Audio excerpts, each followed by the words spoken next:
وقال لهم نبیہم، اور ان سے کہا ان کے نبی نے، ان اللہ قد بعث لکم طالوت ملکا، تمہارے لیے اللہ تعالیٰ نے طالوت کو بادشاہ مقرر کیا ہے۔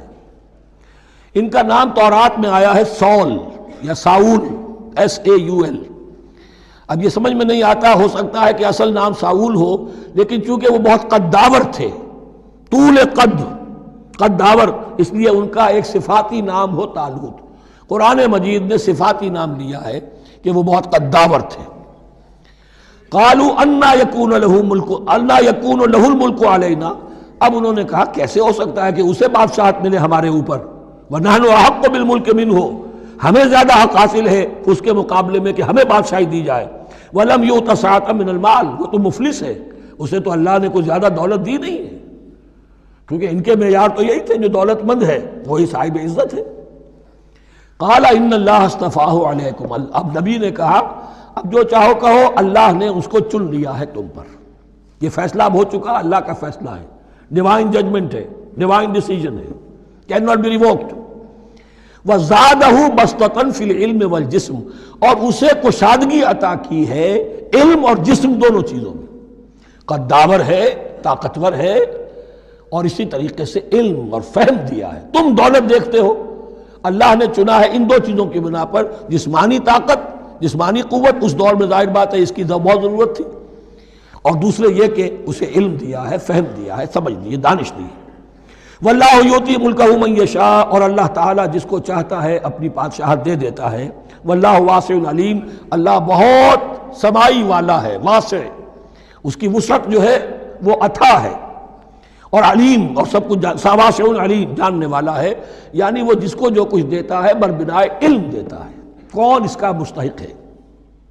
وقال لهم نبيهم ان آیۃ ملکہ ان یاتیکم التابوت فیہ سکینۃ من ربکم وبقیۃ مما ترک آل موسیٰ وآل ہارون تحملہ الملائکہ، اور ان سے کہا ان کے نبی نے کہ طالوت کی بادشاہت کی ایک نشانی یہ ہوگی کہ وہ صندوق جو تمہارے سے جاتا رہا چھن چکا ہے، جس میں سکینہ ہے، تمہارے لیے تسکین کا سامان ہے تمہارے رب کی طرف سے، اور بقیت مما ترک آل موسیٰ و آل ہارون، اور کچھ تبرکات ہیں جو آل موسیٰ اور آل ہارون کے اس صندوق میں رکھے ہوئے ہیں، تحملہ الملائکہ، وہ ملائکہ کی تحویل میں ہے۔ اب ان کی بادشاہی کی علامت کے طور پر وہ صندوق تمہارے پاس واپس آ جائے گا۔ اصل فی ذلک لآیۃ لکم ان کنتم مؤمنین، یقیناً اس میں تمہارے لیے نشانی ہے اگر تم ماننے والے ہو۔ فلما فصل طالوت بالجنود، اب جب حضرت طالوت اپنے لشکروں کو لے کر چلے، ان میں سے جو لوگ تو انکار کر گئے رہ گئے، جو لوگ چلے ساتھ ان کو لے کر چلے۔ قال ان اللہ مبتلیکم بنہر، انہوں نے فرمایا اپنے لشکر والوں سے اللہ تعالیٰ تمہاری ایک آزمائش کرے گا ایک نہر سے، دریا سے، یہی جو ہے جارڈن ریور جارڈن، اس کو کراس کر کے پھر حملہ کرنا تھا۔ فمن شرب منہ فلیس منی، جو اس میں سے پیٹ بھر کر پانی پیے گا وہ مجھ میں سے نہیں ہے۔ ومن لم یطعمہ فإنہ منی، جو اس میں سے پانی نہیں پیے گا وہ میرا ساتھی ہے۔ الا من اغترف غرفۃ بیدہ، سوائے اس کے کہ کوئی صرف اپنے چلو سے اور وہ کچھ وہ ایک گھونٹ لے لے۔ یہ اصل میں ہر کمانڈر کے لیے ضروری ہوتا ہے کہ کسی بھی بڑی جنگ سے پہلے اپنے ساتھیوں کا مورال دیکھے، ڈسپلن کی حالت دیکھے۔ تو جیسے حضور نے بھی غزوہ بدر سے قبل مشاورت کی تھی کہ مسلمانوں ایک لشکر آ رہا ہے جنوب سے کیل کانٹے سے لیس، اور ایک قافلہ آ رہا ہے شمال سے، اور اللہ نے ان دو میں سے ایک کا وعدہ کیا تمہیں ضرور ملے گا، بتاؤ کدھر چلیں۔ اندازہ ہو گیا کچھ لوگ جو کمزوری دکھا رہے تھے انہوں نے کہا چلیں جی پہلے قافلہ لوٹ لیں، اور جو لوگ تھے باہمت انہوں نے کہا جو حضور آپ کی ارادہ جو آپ کا منشا ہو۔ تو یہاں بھی انہوں نے اس سے ٹیسٹ کیا ہے کہ آیا وہ میرے حکم کی پابندی کرتے ہیں یا نہیں کرتے۔ فشربوا منہ، تو ان سب نے، بہتوں نے پیا اس میں سے خوب جی بھر کر، الا قلیلا منہم، سوائے ان میں سے بہت کم تعداد میں۔ فلما جاوزہ هو والذین آمنوا معہ، تو جب گزرے اس دریا کے پار، اترے وہ اور وہ لوگ جو ان کے ساتھ ساتھیہ اہل ایمان رہ گئے تھے، یعنی پہلی سکریننگ پہلے ہو چکی تھی جو قتال ہی کے منکر ہو گئے تھے، اور اس کے بعد دوسری ہو گئی ہے کہ جو اس چھلنی میں سے نہیں نکل سکے، وہ پانی پی کر بے سدھ ہو گئے۔ یہ ایسا ہی ہے جیسے غزوہ احد میں حضور صلی اللہ علیہ وسلم کے ساتھ 1000 آدمی مدینے سے نکلے تھے اور پھر عین وقت پر 300 آدمی ساتھ چھوڑ کر چلے گئے۔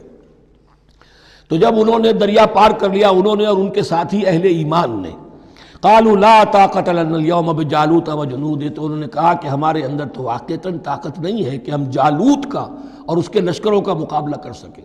یہ گولیت جس کو کہتے ہیں جالوت، یہ بڑا قوی ہیکل انسان تھا، اور اس کا جو زرہ بختر تھا وہ اتنا پورا جسم ڈھکا ہوا کہ سوائے آنکھ کے سوراخ کے اور کچھ نہیں تھا اس میں، جو نظر ہی نہیں آتا تھا۔ تو اس نے مبارزت کی اور کوئی بھی مقابلے پر نہیں آ رہا تھا۔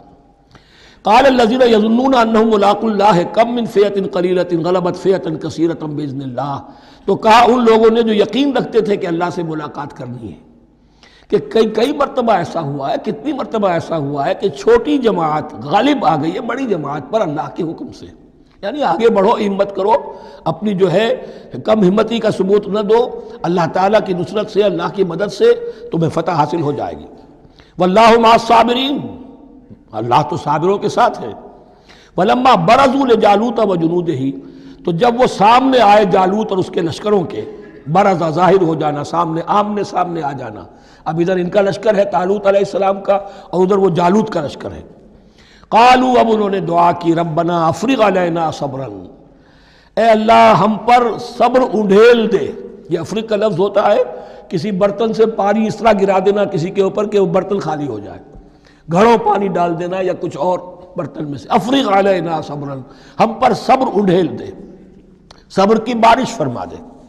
ربنا افرغ علینا صبرا وثبت اقدامنا، اور ہمارے قدموں کو جما دے، وانصرنا علی القوم الکافرین، اور ہماری مدد فرما ان کافروں کے مقابلے میں۔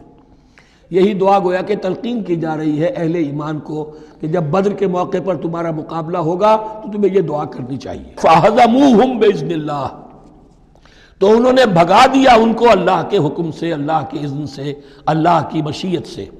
وَقَتَلَ داود جالوتا، اور قتل کیا جالوت کو داود نے۔ یہ داود جو ہے تورات سے معلوم ہوتا گڈریے تھے، جنگلوں میں رہتے تھے اپنی بھیڑیں بکریاں لے کر، اور ان کے پاس ایک گوپیا ہوتا تھا، اس گوپیے کے اندر پتھر رکھ کر اس کو گھما کر وہ مارتے تھے، لیکن نشانہ اتنا صحیح تھا کہ اس سے وہ کہتے تھے کہ میں شیروں کے جبڑے توڑ دیتا ہوں۔ جب کبھی شیر آتے ہیں میرے بھیڑوں بکریوں کے گلوں پر حملے کے لیے، تو جب وہ آ گئے اتفاق سے، جب لشکر آمنے سامنے تھے، ادھر جالوت للکار رہا ہے، آئے کوئی میرے مقابلے میں، ادھر سب کے سب سہمے کھڑے ہیں، کوئی آگے نہیں نکل رہا، تو حضرت طالوت آئے، یہ حضرت داود آ گئے اتفاقاً۔ کہا معلوم ہوا کیا سچویشن ہے، یہ ہے کہ اچھا ٹھیک ہے، میں اس غیر مختون کا میں معاملہ کرتا ہوں، اس لیے کہ یہ ان کے یہاں سب سے بڑی گالی تھی۔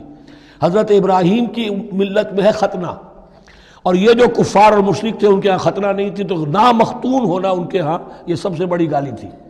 اس نامختون کا پھر جو ہے میں اس کو کیفر کردار تک پہنچاؤں گا، میرے پاس یہ گوپیا ہے اور میں تو شیروں کے جبڑے توڑ دیا کرتا ہوں۔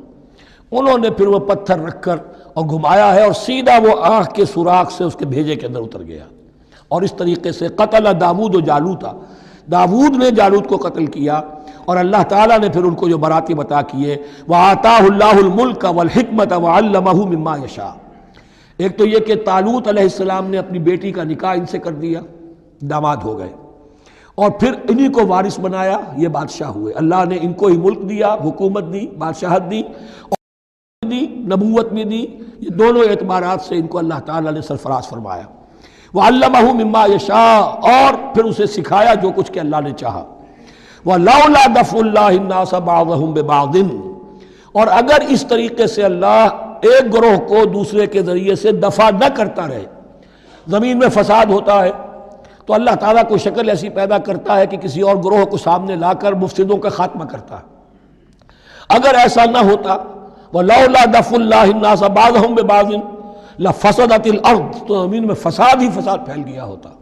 اللہ تعالیٰ نے ان جنگوں کے ذریعے سے ہر بڑا فرعون جو آتا، ہر فرعون راموسا، اللہ تعالیٰ نے کوئی نہ کوئی اس کے لیے علاج تجویز کیا ہوا ہے۔